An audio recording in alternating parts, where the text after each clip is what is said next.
won't let the next man fuck. Alright.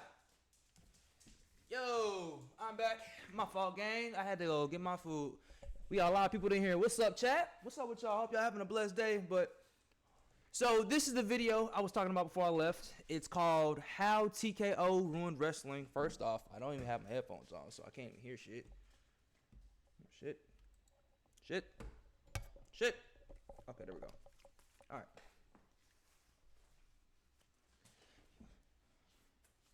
Alright.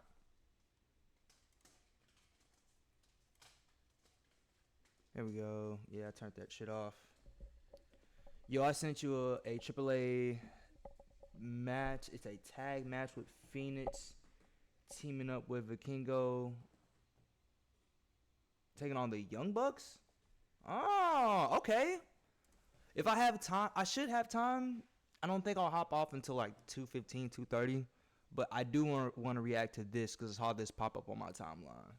So I'm going to hit this one first, and then after that, we'll do the match, because I do want to do a match for y'all. Like I said, this video is called How TKO Ruined Wrestling by Wrestling Fun. They dropped about 2 weeks ago. It has some decent numbers, you know what I'm saying, going crazy. But I'm curious to see as to what they find out, because I did bring this up the other day, right? I said, hey, look, I think a lot of things that is happening in WWE is because of what's over Triple H's head, and he can't control it. But it is what it is. This is what they signed up for when they sold the company because of, you know, good old Vince McMahon Jr., what he's been doing on in the back scenes and shit. So, let's get to it. Chaos wrapped in ritual, a sacred theater where pain had purpose, where grown men bled, screamed, and shattered themselves, just to make us feel something real for 5 minutes on a Monday night. It wasn't a business. It was carnage with meaning, carried and shaped by people who loved wrestling. And for all of Vince McMahon's countless sins, every burial, every ego-driven decision, every scandal, there was one truth he never betrayed. The ring was sacred. He believed in it. He protected it, even as he poisoned everything around it. No matter how corporate WWE became, the ring stayed holy. A place where gods were made, where myths were shattered, where one perfect moment could live forever. And now the ring is a billboard, covered in logos, wrapped in hashtags, just another bullet point in a quarterly earnings call. When WWE merged with UFC under the TKO banner, they called it Evolution, a new era, a billion-dollar handshake to secure the future. But what they secured wasn't wrestling. They secured content. You feel it, don't you? The shows look better than ever, but they don't sting like they used to. The stories still happen, but they don't burn. Everything's louder, cleaner, faster, but also emptier. Matches are now ads, champions are props, and WrestleMania, it's a red carpet for rappers. This is what happens when you hand wrestling over to people. Alright. You know, I couldn't hear and see a response to my comment because I had a wide box with that. Hey, if you sub, if you subscribe, it won't be no ads. I'm saying. If you sub, won't be no ads. Now, what I was saying was, if I have the time, because I don't plan on hopping off until like 2:15, 2:30, I will react to the match, but I do want to react to this video first. It's basically saying how TKO ruined wrestling. And so far, they're kind of spitting. I ain't gonna lie. As much as I don't want to admit it, I had a little bit of faith in TKO, but it is what it is. At this point, they are doing things differently with WWE. And it's very, very clear that Triple H doesn't have as much control as what we thought. So, Who don't love it. This is the story of how the soul of wrestling was traded for revenue, how the passion of every wrestling fan was replaced with brand logos, how every scar, every promo, every broken bone became just another piece of content. This is the story of how TKO ruined wrestling. Before the stock tickers, before the branded mats and synergy decks, there was a ring. And inside that ring, every lie in the world could be told, except the lie that this didn't matter. Wrestling has always been a strange religion. Half sport, half spectacle. Built on violence, carried by myth, held together by a stubborn kind of belief. But it didn't become global by accident. It was carved into the world by a man who believed he could rewrite reality itself. Vince McMahon, the son of a promoter, the architect of an I empire. didn't just want a territory. I wanted all of that shit. Invent what a wrestling. bar. He dragged it screaming into the modern age. And whether you worshipped him or spent decades cursing his name, one truth stood tall. Vince McMahon gave his soul to this business He did. and demanded everyone else do the same. In the early 80s, he bought the WWF from his father and tore up the map. He raided the territories, signed their stars, took a regional tradition and turned it into national television. When the old guard said he was killing wrestling, he said, "Good, let the old gods die." And in their place, he built new ones. Hogan, Damn. Andre, That's crazy. Warrior, Savage, colliding in a spectacle the world had never seen. WrestleMania, pyro, music, merch, movie deals. Vince didn't want a wrestling company, he wanted a pantheon. And for a time, it worked. He printed legends, he printed money. And when WCW came for his throat, Vince didn't flinch. He doubled down. The Attitude Era wasn't nostalgia, it was a war. And Vince won it, with blood on his hands and ratings in the stratosphere. But every empire rots from the inside. Rome didn't fall in a night. Vince was a visionary. He was also a tyrant, addicted to control, obsessed with dominance. And it's crazy to think about it like this, bro. We are where we are today with wrestling, and WWE in particular, because of him. Good and fucking bad, bro. Like, I respect Vince because of what he's done with the business, but I also have to acknowledge, bro, like, you've done a lot of fucked up shit. Willing to bury anyone who threatened his throne. Yep. He held people down, sabotaged careers, Yep. rewrote history nightly. And as the years wore on, the stories got safer. The magic thinned, the edges dulled, then disappeared. By the 2010s, the machine was sputtering. Characters felt manufactured. Matches changed mid-show. Scripts were micromanaged. Yep. Momentum crushed. Stars buried simply because he didn't understand them. The show became a reflection of its creator. Powerful, broken, unrelenting. And yet, even then, Vince protected something. Something most fans never noticed. The ring. The ring. Not just what happened inside it, but what it meant. Because for all the lies he sold, the ring was still his altar. Whatever else Vince poisoned, he believed the ring should stay pure. And that's the part nobody wants to say out loud. Yes, Starting live translation. Esos son molletes de Those tinga de are chicken pollo. tinga molletes. Here's what I can say, bro. The ring now looks more like a boxing ring than a wrestling ring. I hate to say it. monster. But he was our monster. And somewhere, buried deep beneath the ego and empire, he still believed in the business. Until the day he couldn't. In 2022, the whispers turned to thunder. Hush money. Sexual misconduct. $12 million in payouts across 16 years. The empire turned on him. The machine he built began to devour him. He fought it. Of course he did. But on July 22nd, 2022, Vince McMahon, the man who mocked the idea of retirement, tweeted a single line. At 77, time for me to retire. Thank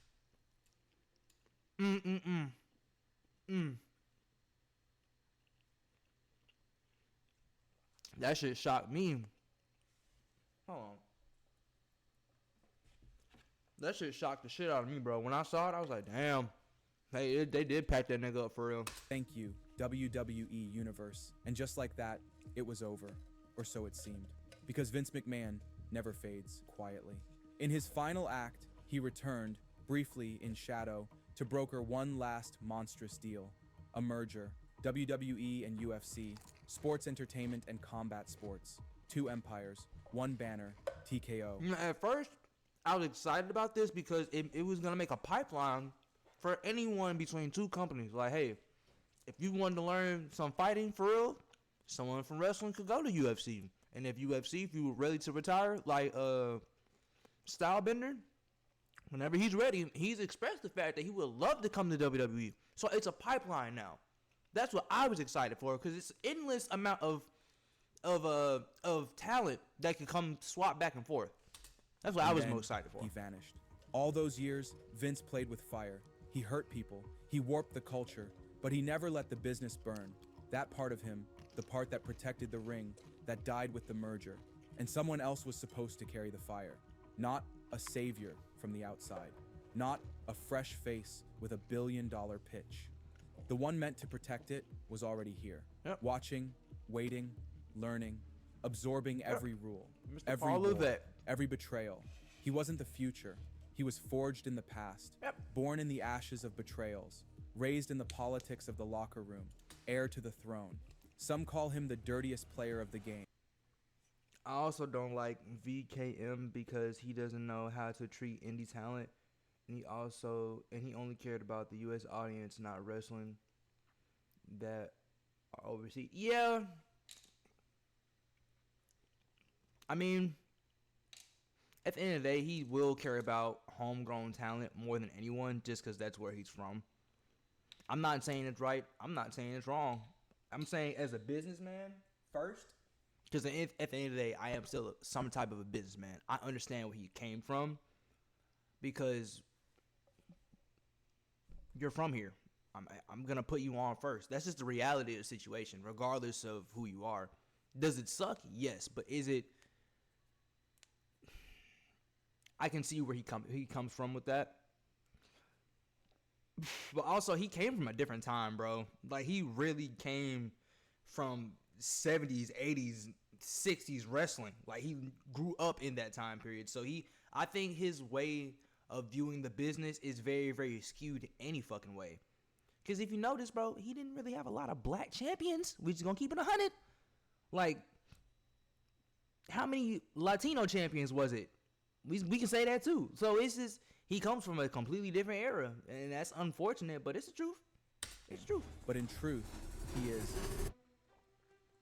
Before he ran the show, before he held the pen that shaped legends, before fans chanted his name not for what he did inside the ring, but for what he restored outside of it, Triple H was a fallen prince. It started with 4 men hugging in the middle of the ring. The click. Madison Square Garden, 1996.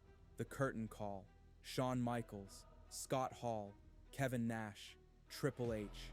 They broke the sacred rule, right there, in front of a live crowd.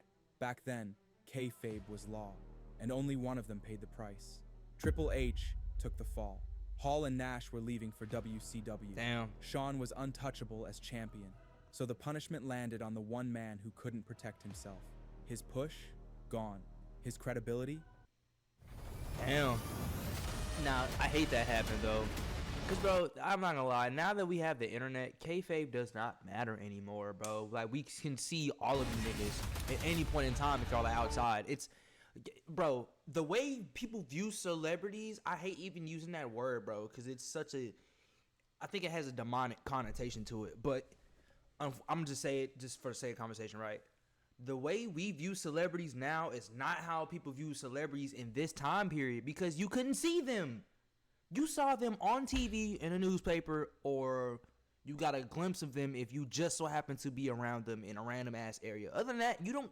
It's not like we have this, bro.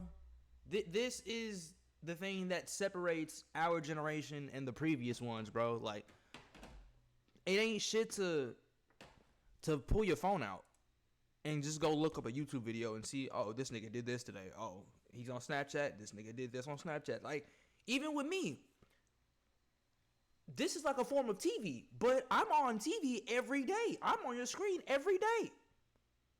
You feel more connected to me than you would do someone like Triple H back in 1995, 1992. So it's, bro, shattered. that is like now I feel kayfabe is stupid, but back then it did make sense.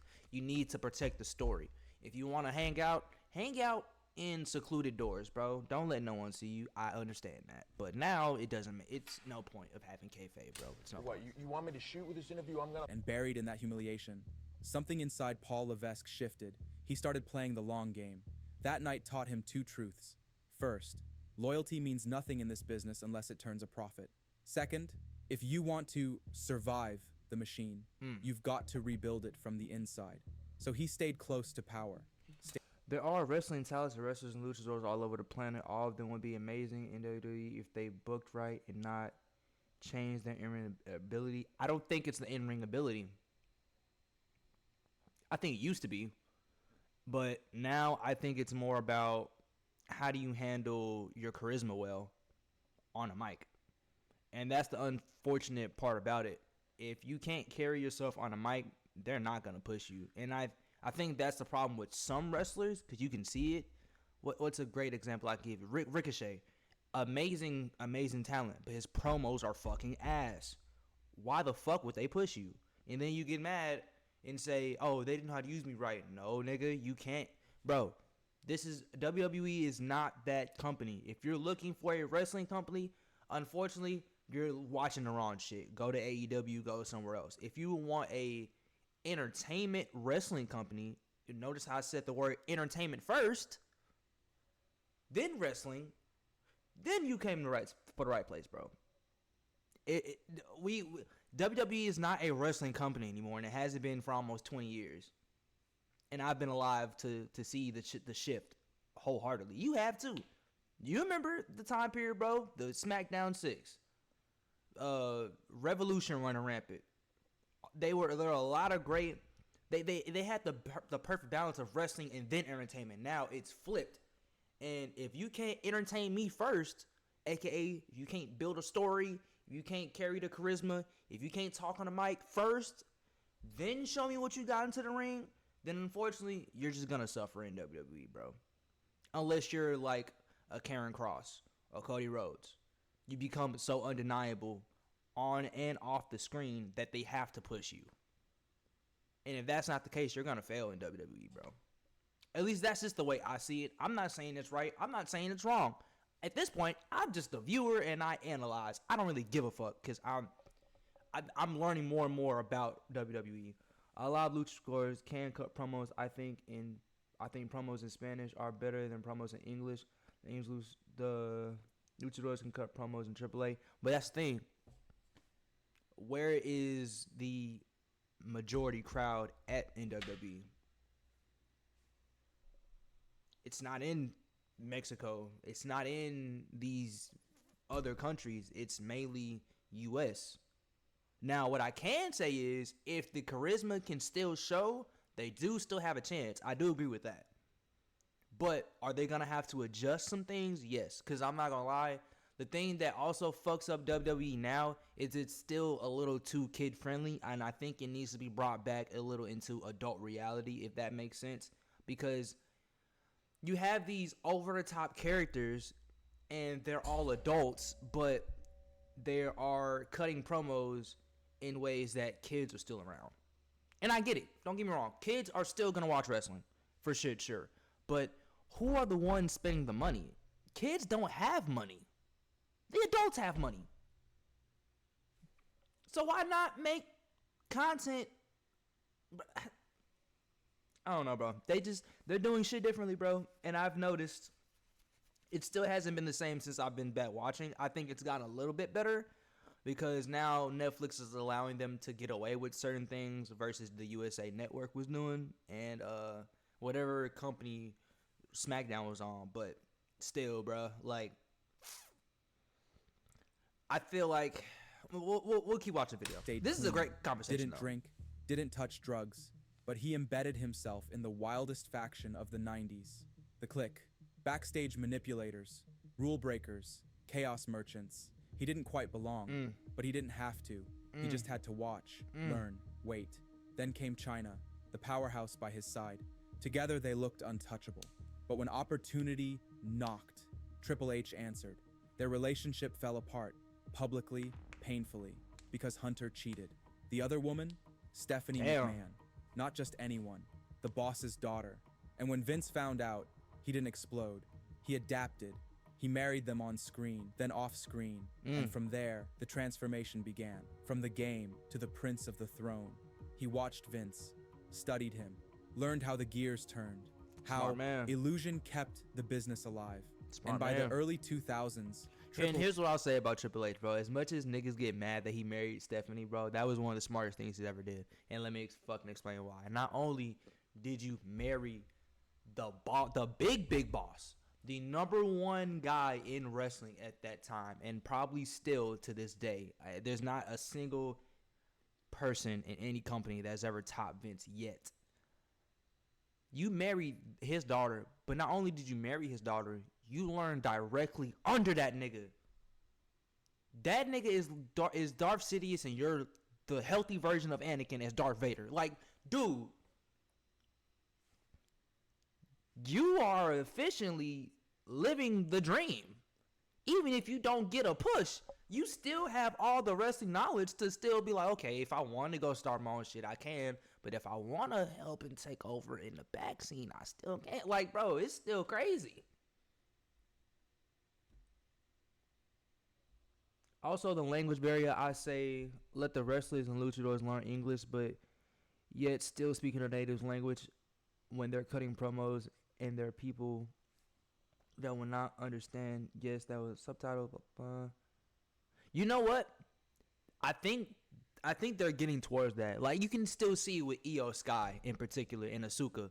Like, I think they are the perfect ones as examples to where, like, they can speak a little bit of English, but their charisma still takes over, and so the crowd still loves them. It's, bro, Io is so over right now. I don't want to see her drop the title at all for, like, the next couple of months.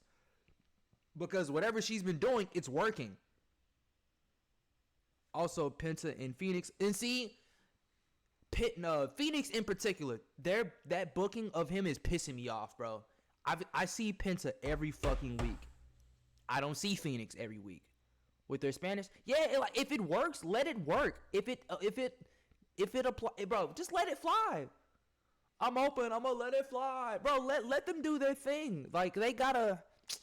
The leash that they're on right now, it's kind of it's concerning. I will say that, bro. I do agree with that. It's concerning because you have these talents. They're amazing in the ring, and a lot of them, they may not be predominant English speakers, but they can still cut a fucking promo. Penta is a great promo, bro.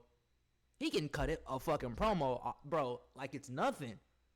When he first got in WWE, I was watching, I was like, okay, I'm looking at how he's talking, I'm looking at the body language, I'm looking at how his eyes look, and then when he opened his mouth, I'm like, oh, he got it. So where the fuck is Phoenix? Triple H was no longer just a top guy in the ring. He was something more backstage. Not beloved, not trusted, but undeniable. He wasn't perfect. He played politics. There are whispers he pitched the Montreal Screwjob. No proof, but the smoke still lingers. He tried to get John Cena fired, made himself look invincible during the Reign of Terror. Yep. He clashed with CM Punk, refused to see him as the guy until it was too late. Triple H saw the business through a narrow lens. And if you didn't fit the frame... And this is where learning from Vince McMahon will fuck you up, because that's how Vince thought. Vince had this idea that you had to look a certain way, be a certain way, and if you weren't that, he wasn't going to do what he did unless the crowd was just that fucking loud, bro. Like, when CM Punk left, I remember, CM Punk, CM Punk, CM Punk, CM Punk. Bro, they were screaming for that nigga, and he was looking around like, well, ain't shit I can do. That nigga, what you want me to do? He's not here. He pushed back. But here's what separates him from the men who came later. He believed in wrestling's soul, that it was more than content. And he proved it with NXT. He wanted to shape the future with his own hands, to give opportunity to the talents he never Man, got. I ain't gonna lie. That's probably one of the best things this nigga ever did. While Raw chased spectacle, Triple H built something honest. NXT wasn't just a farm system, it was a rebellion, a black and gold uprising. Then came the scandal. Vince McMahon under investigation, hush money, sexual misconduct, $12 million in pay. Even when you look at a certain way, if you're trash in the ring, I am not going to be. Yeah, bro. And see, here's what I can say. A lot of people will ask the question, right? Would you rather be good at cutting promos first, or would you rather be good at in the ring first? And then to that, I say it depends on where you're at in what company. Because if you're in WWE, I would say you need to be good at cutting promos first. Honestly. Now, do I think that's shifting a little bit? Yes, because we got someone like Logan Paul. His promos ain't the best either. Is he good? I know. I don't think he's good at promos. I think he's about decent, and that's because he has the YouTube experience, so he can talk on the fly. And that's one thing I will say. YouTubers are great at talking on the fly, so him transitioning is going to help him a little bit. But do I think he needs to get better at his intensity with his promos? Yes. But that's the example I'm going to use for this conversation, right? Excellent in-ring. If he went to the indies first, he would be a lot bigger in wrestling than what he is right now. And he's big already, don't get me wrong, but imagine if he went to an indie scene first and just did his wrestling shit first and then came to WWE. Instead of being thrust into this major ass spotlight, bigger than what the fuck he thought he was. And now everyone is looking at you on a microscopic lens and picking you apart. Same thing with Jey Uso. Never mind. We'll go talk about that later. The Empire cracked. For the first time in 4 decades, Vince was vulnerable. He stepped down, and into the vacuum stepped a new king. Triple H became chief content officer. The pen was his. The legacy was his to protect. And he did. Quietly, deliberately, with intent. Matches got time. Promos had breath. Yep. Characters got freedom. Yep. He brought back those cast aside. Bray Wyatt, Dakota Kai, Braun Strowman.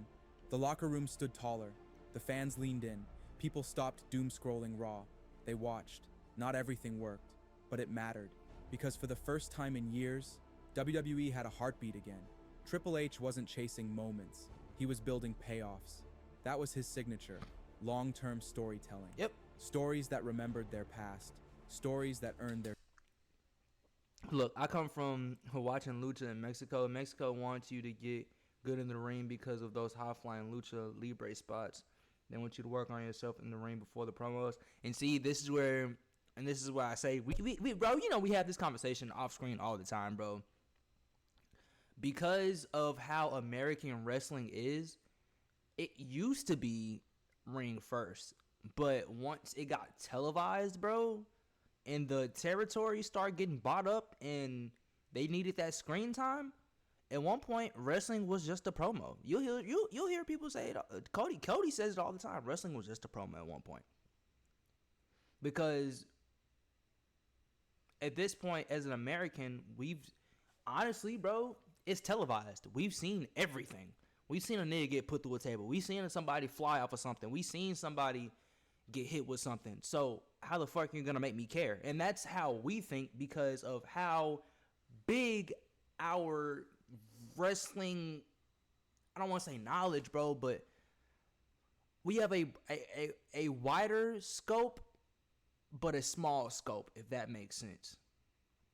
It's very, very difficult to impress a U.S. wrestling crowd, bro, because most of us either grew up. Okay, how do I explain this? So you know how you told me that your dad watched Lucha, right? So if he was an American, right, he would be part of 3 generations of wrestling. You got the originals, which is the territories. You got people like that remember the Von Erichs and all the golden age era wrestlers all the way up until Andre and Hulk Hogan. And then you got, well, I'll say about 4 now. The newest one is the 4th one. The 3rd is kind of where me and you fall in. We're like in the middle, right? We're in the middle. So you got Attitude Era, and then you got the WCW, and then moving towards the what era was that? It's after the Attitude Era. I can't remember the name. Fuck. Oh, Ruthless Aggression. So that's kind of where we fall in. We're like we're like 3rd, middle of the 4th. Ruthless Aggression, yeah. So we're like right here in the middle. And then you have the latest era now, which is everyone that is watching what the fuck we've watched plus back then. So it's, you have all this information in history, you're not going to be as impressed with a lot of shit because all you know is either WWE, TNA,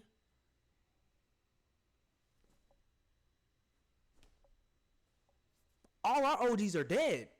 Like, really think about that. The people that watched wrestling in the territory days, in the golden age era, they're dying off. We don't have that information no more outside of YouTube. So, we don't have people like your dad that have the knowledge and history of certain things. They're not going to tell us this, they're gone. Or, they don't watch it anymore. They look at this new generation, the Renaissance era, as something that's like disgusting. But it's like, bro, if you actually give it a chance, it's not bad. Is it different? Yes. Is it a little... what's the word I'm looking for? Is it a little preppy? I'm going to say yes. I don't really want to say preppy, but if you watching it now, you understand what I'm saying, bro. Like, it's... Like, I love talking to wrestling with you in particular because you have a different view on it because you're not originally from here. You're from Mexico. So the way y'all view wrestling is totally different from how someone like me would when it's, bro, I've only watched the biggest company because that's all we had at one point. But at some point, the internet wasn't really a thing. The internet didn't become the internet until like the 2010s and like the late 2000s. So if you weren't watching WWE or maybe TNA, no one gave a fuck.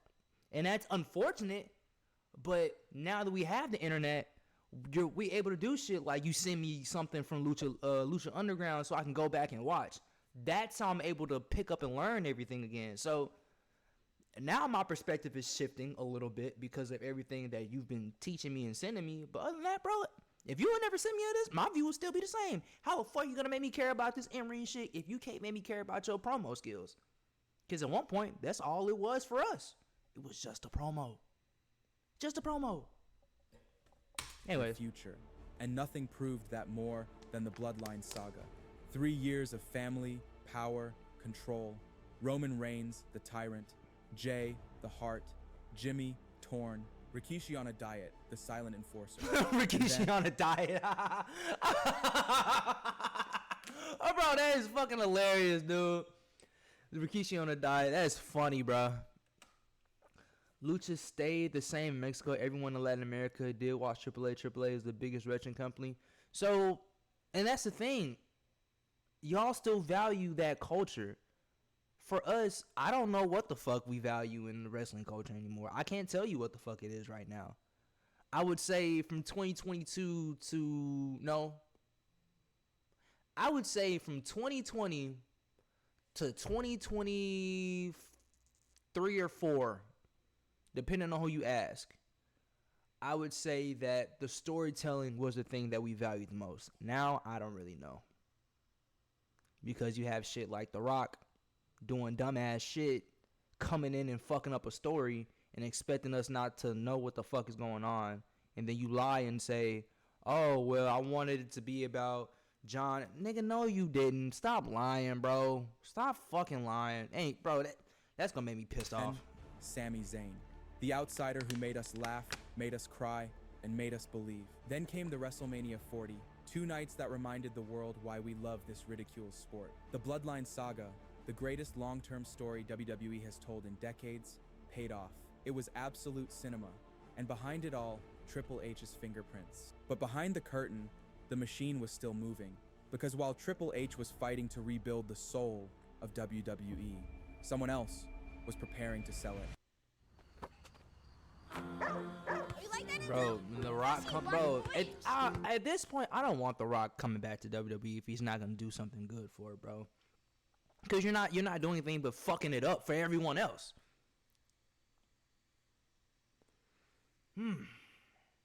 Like, dude. I don't. After WrestleMania 40, WWE was poised for a golden age. The Bloodline saga had paid off. Cody Rhodes finished the story. Yep. Triple H had the product running hot. Yep. Fans were invested. Yep. The industry was alive again. And yet, behind the curtain, If The Rock a went to familiar Mexico, face he waited wouldn't last. He wouldn't last. The only luchador The Rock faced with Eddie Guerrero. He never faced Rey Mysterio. And see, that's the other thing too. Like, bro, just stay away. Just don't come back, bro. If you don't have anything to actually offer in the ring or in the writer's room and actually make it to where other people look great outside of you, bro. Don't come in here and make this shit about you. Because we know what the fuck you've done. Cool. Leave it to somebody else. Let Triple H do his thing. in the shadows.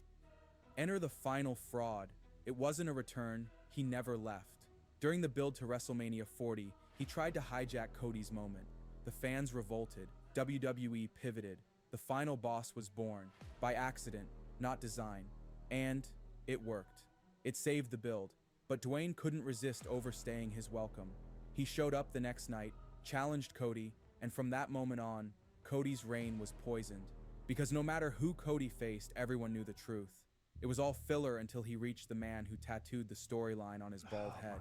The Rock's involvement wasn't creative, it was corporate. Engineered by TKO, pitched in boardrooms, greenlit by suits who couldn't tell a wrist lock from a wristwatch. TKO's first real decision post-WrestleMania 40 was simple. Buzz is worth more than belief. Nostalgia sells better than craft. So they went over Triple H's head. At Elimination Chamber, they summoned The Rock to save a show that never needed saving. And what they got was the biggest heel turn in modern wrestling history. Our childhood hero sold his soul. And you know what? Why did he do it? It would have worked if The Rock would have just stayed. Okay. We'll never know. Never mind. Because 6 weeks before WrestleMania 41, our bald overlord vanished from TV. No explanation, no follow-up, just silence. The most important storyline in wrestling? Gone. Mid-act. And what replaced it? Noise, logos, brands, and a random auto-tune junkie. WrestleMania 41's main I love event, Travis Scott too. Cody One of my versus favorite Cena, rappers. wasn't a climax. It was a billboard. It didn't end with catharsis. It ended with interference. Not because the story demanded it, but because it would hit the right demo on TikTok. Travis Scott, a mid-tier rapper at best, ran in and ruined the historic moment of Cena's 17th world title. All while The Rock stayed gone, mocking fans from afar, logging into Twitter to tell critics to join a creative meeting. This wasn't Triple H's company anymore. Honestly, I would love to join a creative meeting. I would, bro. I want to learn so much about the business inside and out. If y'all are offering that, I would gladly like to join. I will take that offer. Hunter was drawing up arcs for WrestleMania 41. TKO was drawing contracts. And in doing so, they fractured the only thing that made WWE feel alive: continuity. The split wasn't a rumor. It was visible. The corporate eyebrow stayed off TV. But backstage, the scalpel came out. Budget cuts. Efficiency, they called it. Despite record gates. And who did they cut? Triple H's people. Braun Strowman, gone. Dakota Kai, gone. Cora Jade, gone. Producers, coaches. Because TKO didn't want builders. They wanted brands. Triple H saw wrestling as craft. TKO sees it as IP. And when those two visions collide, it's not the spreadsheet that bleeds, it's the product. In 2024, WWE signed a $1 billion deal with Netflix, a partnership that promised freedom, innovation, global reach. What did it deliver? Advertisements, sponsors, matches co-produced by energy drinks, moments measured in engagement spikes, not emotion. And in that shift, the rot set in. Ticket prices soared. VIP packages hit 6 figures. Even Randy Orton called them out. Regular fans, the soul of this business, were priced out of the building, and inside the arena, you could feel it. The chants were gone. The diehards replaced by influencers holding phones, waiting for the next viral clip. And the crack is getting louder, because at the end of it all, John Cena didn't ruin wrestling like he promised, but TKO's greed did. They say all men are created equal, but if you watch this... Travis Scott has no business putting his hands on someone that's actually trained to wrestle. Get these celebrities away from the ring, except for Bad Bunny, because Bad Bunny actually trained to fight in the ring. Yeah, and that's the thing. I don't mind celebrities coming to wrestling, bro, because we also got to remember they've been doing that. This isn't new.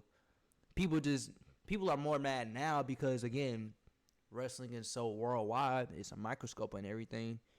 But I don't mind if they come in and learn first and then decide to hop in the ring. That's why I respect Bad Bunny for sure. Bad Bunny's probably going to be in WWE Hall of Fame whenever he has his last match. I think he's doing music right now, so I don't think he'll be ready anytime soon. But yeah, man, it's just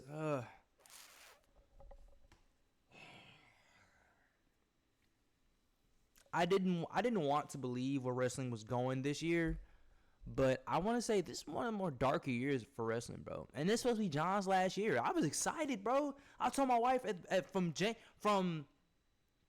January, I was like, I'm watching wrestling all year long because this is John Cena's last year. This is gonna be monumental. Little did I fucking know it come with all these ups and downs, bro. And now to make matters worse, it's like everyone just turned on Cody. Like, I don't understand that either. Niggas, bro, people are fucking weird, bro. People are fucking weird. Anyways, chat. I guess we'll react to this match. I ain't gonna lie, that kind of hurt my heart to watch, low key. I'm not gonna lie to y'all. I also don't mind Logan Paul because he actually trained and he's doing great as a heel. Yes, again, he just needs to work on his promos. That's it. Like, shit, people like that, perfectly fine. Like, you have a place in the WWE if you can offer something. That's only if you can offer something, bro. You can't offer the crowd or the business anything. You don't need to be in it, bro. And not even just you showing up and showing face just so you can bring your fans to watch. No, what can you bring to the storyline? What can you bring to a segment? What can you bring to the ring? Like, bro,